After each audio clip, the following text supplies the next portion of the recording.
The war between Earth and the Ivari had raged for nearly a decade. Millions dead. Planets lost. And all because neither side was willing to listen to compromise. That was, until a desperate peace treaty demanded an impossible solution. A marriage between a human and a Ivani to unite the factions. That human was me.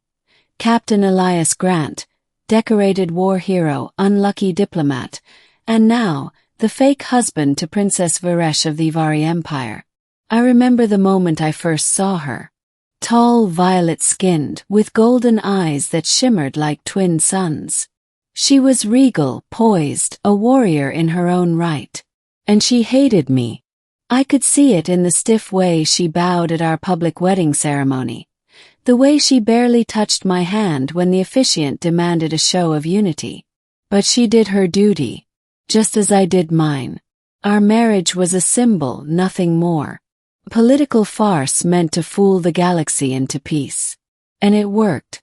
The war ended within months. The fighting stopped. Humanity and the Ivari found common ground. I did my job, and I expected that, in time, Varesh and I would go our separate ways, dissolving the union quietly, diplomatically. Except she never left. And now she wants to make it real.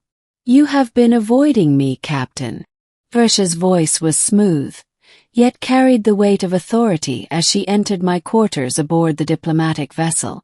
She wore ceremonial robes, the deep crimson fabric contrasting sharply with her violet skin. The sight of her never failed to steal my breath, but I forced myself to stay neutral. We were allies. Nothing more. I've been busy, I said, knowing full well she'd see through the excuse. Her golden eyes narrowed. Too busy to acknowledge your wife. My stomach tightened. We weren't truly married. Not in the way that mattered. Yet she had embraced the role more than I expected. And now she was here demanding answers. The war is over, Varesh, I said, trying to keep my voice even. There's no need for us to keep up this pretense any longer. She stepped closer, and for a brief moment, I could smell the faint, exotic scent of Ivani spices on her skin. Pretense. I exhaled slowly. You know what this was. Political arrangement. We did our part. We don't have to keep pretending. Varesh studied me, her expression unreadable. Then, in a voice softer than I expected, she said, I have never pretended.